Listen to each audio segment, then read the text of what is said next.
시편은 총 150편으로 이루어져 있어서 성경에서 가장 큰 성경이죠.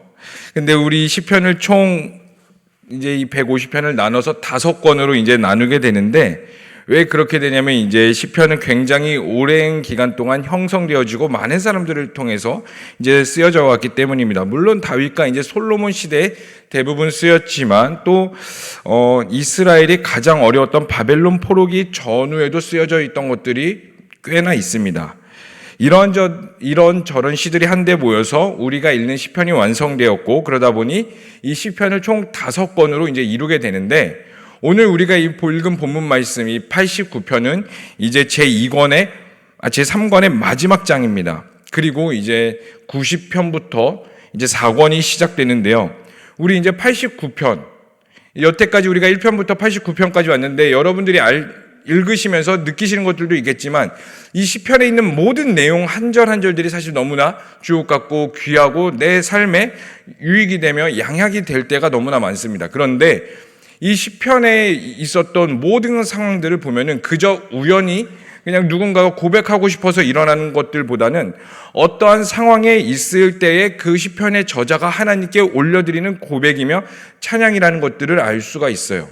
그 말은 이 시편에 있는 이 뒷배경들은 사실 우리 삶 가운데 얼마든지 일어날 수 있는 일이며, 우리 삶 가운데 보편적으로 아니면 특별한 상황 가운데 얼마든지 우리에게 다가올 수 있는 상황들이라는 거예요. 그런데 그 상황 가운데서 우리가 하나님께 어떠한 고백을 할 수 있는지, 또 그 상황 가운데서 어떻게 우리가 하나님을 바라보며 우리의 신앙을 재정립하며 하나님과의 관계를 세워나갈 수 있는지를 알면서 보는 게 시편이 우리에게 좀 더 유익이 되는 것 같습니다. 그러면 오늘 우리 89편의 표제를 다 함께 한번 읽어봤으면 좋겠습니다. 파란색 글로 되어 있는 표제죠. 우리 한 목소리를 읽어볼까요? 시작. S라인인 에단의 마스길. S라인인 에단의 마스길이라고 나오는데, 이 에단이라는 사람이 오늘 우리가 읽은 89편의 내용을 이제 하나님 앞에서 고백했다라는 건데, 이 에단이라는 인물이 누구냐면 레위 지파 무라리 자손으로 다윗이 언약궤를 예루살렘으로 옮겨올 때 헤만 들어보셨죠? 또 아삽이라는 인물도 굉장히 유명할 겁니다. 이 헤만과 아삽과 함께 노래하는 자들과 악기 연주자들을 인도했던 사람이에요. 그러니까 이 에단이라는 사람도 하나님을 찬양했던 자이며 그 이스라엘 중심에서 하나님을 높여드렸던 아주 귀한 하나님의 사람 중에 한 명이었다는 것을 볼 수가 있습니다. 그런데 이제 더 중요한 건 여기에 있어요. 이 89편의 뒷배경이 또 있다라는 거예요. 89편이 단순히 그냥 우연히 쓰여졌던 것이 아니라 그 이스라엘 상황 가운데 아주 특별한 상황이 있는 건데, 오늘 이 89편의 내용을 좀 더 깊이 들어가 보면요, 그 학자들은 오늘 본문의 배경을 이 남유다의 르호보암 왕 시대라고 말하고 있어요. 그러니까 이제 다윗 시대를 거쳐서 솔로몬 시대를 거쳐서 이제 솔로몬의 범죄로 북이스라엘과 남유다로 나뉘게 되죠. 그 남유다의 첫 번째 왕이 르호보암 왕입니다. 이 르호보암 왕 시대 때 이 에단이라는 사람이 이 기록을 썼다고 볼 수가 있는데, 그 상황 가운데서 더 특별한 시간이 있습니다. 우리 열왕기상 14장 22절에서부터 24절까지의 말씀 우리가 다 함께 좀 읽어봤으면 좋겠습니다. 시작. 유다가 여호와 보시기에 악을 행하되 그의 조상들이 행한 모든 일보다 뛰어나게 하여 그 범죄로 여호와를 노엽게 하였으니, 이는 그들도 산 위에와 모든 푸른 나무 아래에 산당과 우상과 아세라상을 세웠습니다.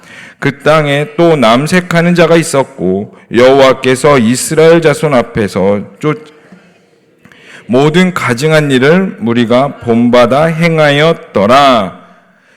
오늘 이 열왕기상 14장의 내용을 보면요, 이제 남유다의 여호와 보시기에 악을 행하고 또 그들 가운데 산당을 세우고 아세라신 그 우상을 만들었고, 더 나아가 남색하는 자들이 굉장히 많았다라고 보게 됩니다. 이게 바로 르호보암 왕 즉위한 지 5년 만에 일어난 사건이에요.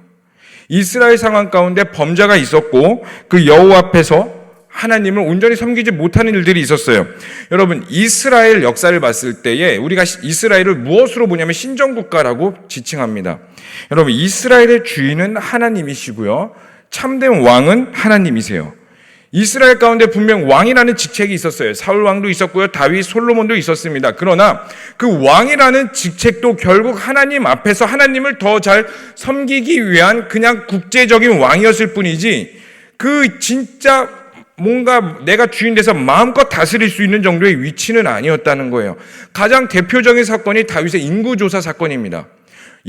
왕이라면은 그 백성의 인구가 얼마인지를 당연히 응당 조사하는 게 맞고요. 전쟁 가운데 가용할 수 있는 군사가 몇 명을 있는지 조사하는 게 너무나 당연한 국제 그 정치 사회에 필요한 요소입니다. 그런데 하나님은 그 인구 조사를 통해서 다윗에게 이스라엘 가운데 엄청난 재앙을 불러일으키셨죠.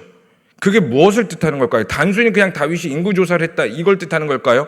아니에요. 이스라엘의 진짜 주인이 누구인가, 이스라엘의 진짜 하나님이 누구인가를 분명히 말씀해 주고 있는 내용인 거예요. 아무리 이스라엘의 왕이 있을지라도 이스라엘의 진짜 주인과 왕은 하나님인데, 이스라엘이 남유다와 북이스라엘로 갈라지고 나서 이 남유다의 르호보암 왕은 하나님으로부터 돌이켜서 아세라상을 섬기고 우상을 만들며 거기에 남색하는 자, 이게 동성애라는 거죠. 동성애가 판을 치게 되는 그런 악행이 이 남유다 가운데 있었던 것이에요. 그래서 이제 그 남유다에 어떠한 일들이 벌어지기 시작했냐면, 우리 열왕기상 14장에서 22절부터 24절까지 읽었는데 그 뒤로 25절부터 26절은 이렇게 말하고 있습니다. 우리 25절, 26절 다 함께 읽어보도록 하겠습니다. 시작. 르호보암 왕 제5년에 애굽 왕의 시삭이 올라와서 예루살렘을 치고 여호와의 성전에 왕궁의 보물을 모두 빼앗고 또 솔로몬이 만든 금방패를 다 빼앗은지라. 이스라엘 가운데 영적으로 어둡고 또 그들 가운데에 범죄가 있었기 때문에 하나님께서 이 애굽 왕의 시삭이라는 사람을 들어서 남유다를 치십니다. 그리고 그 애굽 왕이 이제 예루살렘까지 쳐들어와서 왕궁에 있는 모든 보물과 솔로몬에 있는 뭐 금방패와 뭐 창 이런 것들을, 그 솔로몬 시대를 영화롭게 했던 모든 것들을 다 빼앗아가는 사건이 일어나요. 그 상황 가운데 쓴 내용이 바로 시편 89편 오늘 본문의 내용이라는 거예요.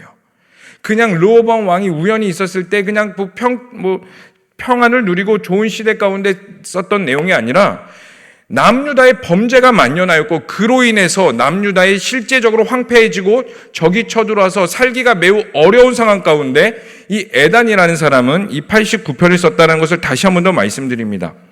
그러면 이 89편을 보시다 보면은 우리가 이 너무나 방대한 양을 한 번에 다룰 수가 없어서 큰 틀만 이렇게 붙잡고 가는데, 이 89편의 내용을 보면은 중요한 키워드가 있어요. 이 89편을 어우르는 중요한 내용 핵심 구절이 있는데 그게 뭐냐면 언약이라는 겁니다. 근데 어떤 언약이면 다윗 언약이에요. 우리 그 구절로 오늘 본문 말씀 89편 3절과 4절의 말씀을 다 함께 한번 읽어보도록 하겠습니다. 시작. 주께서 이르시되 나는 내가 택한 자의 언약을 맺으며 내 종 다윗에게 맹세하기를 내가 내 자손을 영원히 경고히 하며 내 왕위를. 아멘. 이 내용이 바로 다윗의 이제 언약이 중심이 된다는 이 89편의 내용인데, 그럼 하나님께서 다윗에게 세우신 그 언약이 무엇일까요? 이 내용을 보면은 하나님께서 내가 택한 자와 다윗이죠. 언약을 맺으며 내 종 다윗에게 맹세하기를 내가 내 자손을 영원히 경고히 하며 내 왕위를 대대 세우리라 하셨나이다. 이 내용이 바로 사무엘하 7장 1절부터 13절까지의 말씀입니다. 이 사무엘하 7장 11절부터 13절까지를 다윗 언약이라고 하는데 그 내용을 우리 한번 읽어보도록 하겠습니다. 시작. 전에 내가 사사에게 명령하여 내 백성 이스라엘을 다스리던 때와 같지 아니하게 하고 너를 모두 원수에게서 벗어나 편히 쉬게 하리라. 여호와가 또 내게 이르노니 여호와가 너를 위하여 집을 짓고 내 수완이 차서 내 조상들과 함께 누울 때 내가 내 몸에서 날 내 씨를 내 위에 세워 그의 나라를 견고하게 하리라. 그는 내 이름을 위하여 집을 건축할 것이요 나는 그의 나라 왕위를 영원히 견고하게 하리라. 아멘. 이게 하나님께서 다윗에게 세우신 다윗의 언약이에요. 근데 이 내용이 결국 오늘날 우리 가운데 무엇으로 예표가 되냐면 예수 그리스도를 예표하게 됩니다. 예수님이 누구의 씨로 나오셨어요? 다윗의 씨로 나오셨어요. 그 다윗의 족속으로, 다윗의 자손으로 하여금 그 예수 그리스도가 이 땅 가운데 오셨고, 그 예수님이 이 땅 가운데 오셨을 때는 이미 남유다와 북이스라엘은 이 땅 가운데 멸망하여 없어지고 그의 왕국은 사라졌지만, 하나님은 오늘 본문 말씀을 통해서 무엇을 말씀하시냐면, 내가 너의 자손을 통하여 그의 나라를 견고하게 하리라라고 분명히 이 사무엘하 7장은 이 다윗 언약을 통해 말씀하고 있어요. 그러면 그 나라는 이미 멸망해지고 없는데 무엇을 견고하게 하시겠습니까? 이 질문 앞에서 하나님은 뭐라고 말씀하시냐면, 내가 너희 가운데 견고히 세울 언약은 무엇이냐면 바로 하나님의 나라야라는 것을 말씀해 주고 있는 거예요. 근데 그 언약, 그 당시 가운데는 과연 예수 그리스도를 그들이 온전히 깨달을 수 있었을까요? 우리는 오늘날 예수님이 이 땅 가운데 오셔서 모든 것을 완성하셨으니까 이 모든 것들이 결국 예수님을 예표했던 것이구나를 깨닫게 되지만, 그들 당시 상황으로 가면 이것들을 온전히 깨닫기는 어려웠을 것입니다.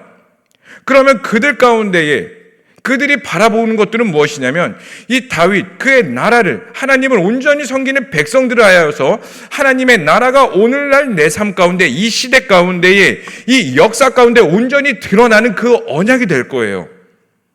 그런데 다시 한 번 더 말씀드리자면 89편의 상황은 남유다가 하나님으로부터 범죄하여 애굽이 쳐들어와서 모든 것들이 황폐해져 있는 이 바라볼 수도 없고 소망이 없는 그 상황. 모든 것들은 노략질 당하고, 솔로몬의 그 휘황찬란했던 그 솔로몬이 가지고 있었던 모든 금은 보화는 노략질 당하여서 어려워 있는 상황 가운데 애단이 고백했던 것들은 무엇이냐면, 그럼에도 불구하고 하나님의 언약이 여전히 우리 가운데 있사오니 하나님 우리를 버리지 마시고 그 언약을 이뤄가 달라는 그 간구가 있는 거예요.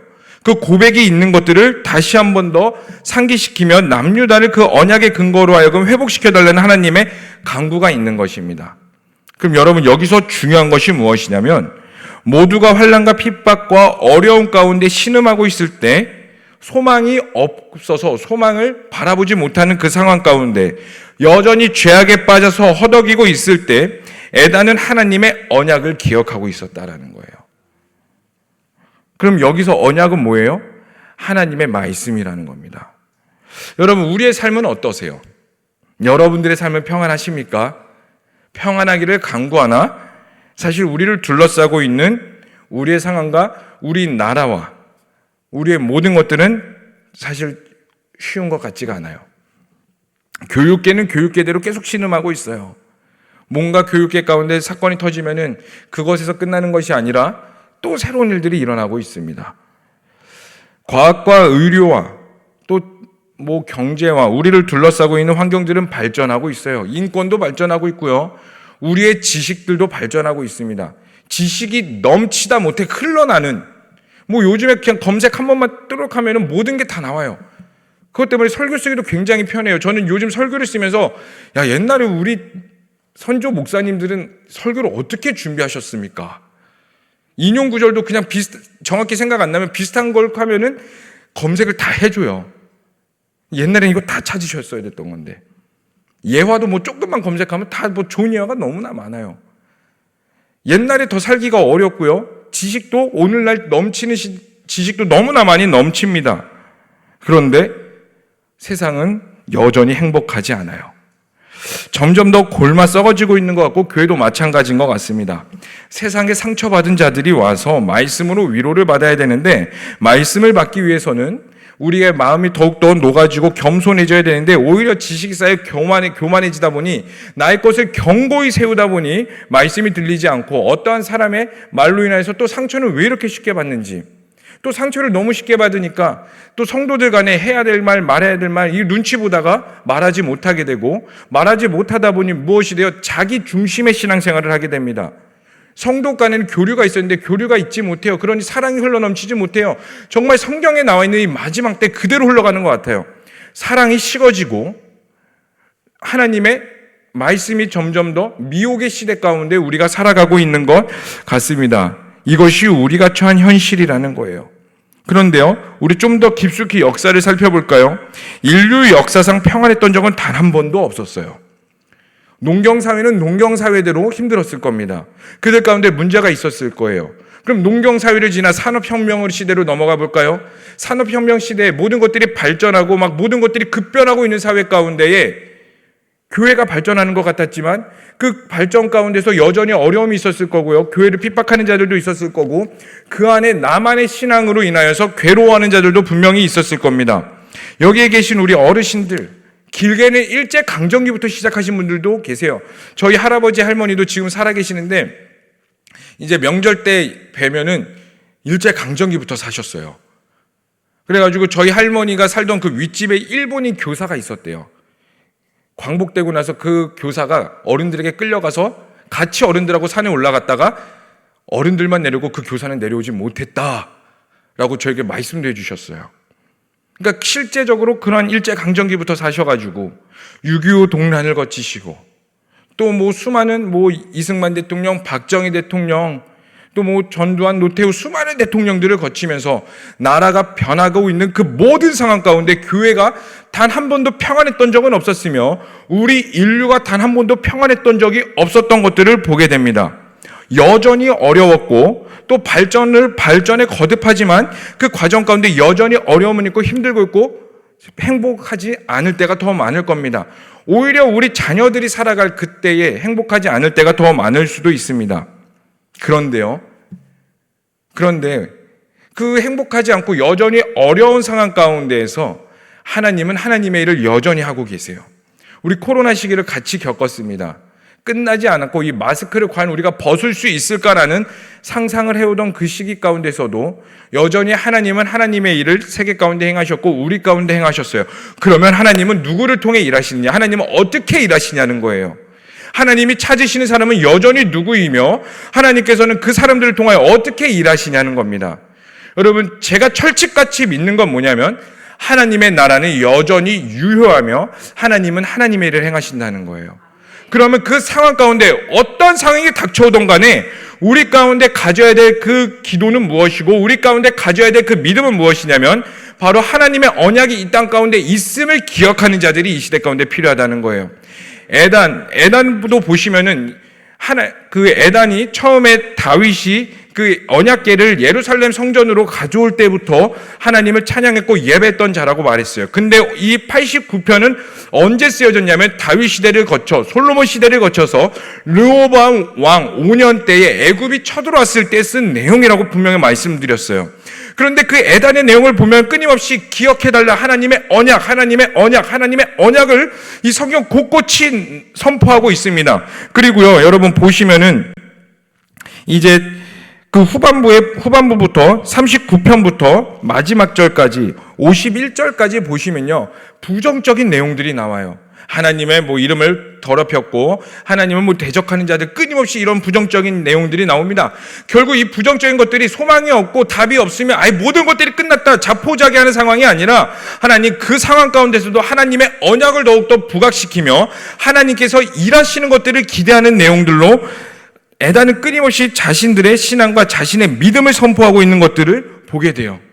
여러분, 우리가 어떠한 상황 가운데서도 분명히 기억해야 될 것들은 무엇이냐면 하나님은 여전히 하나님의 일을 행하고 계신다는 거예요. 그리고 우리 가운데 언약을 드러내고 계신다는 겁니다. 그럼 오늘날 우리 가운데 선포되어지는 언약이 무엇일까요? 결국 믿는 자들은 구원을 받는다라는 거예요. 어떠한 상황 가운데서도 이 말씀을 사모하며 기도하며 예수 그리스도를 끝까지 믿는 자들은 하나님께서 구원시키시며 그러한 자들을 통하여 이 땅 가운데 하나님의 일을 나타내신다라는 겁니다.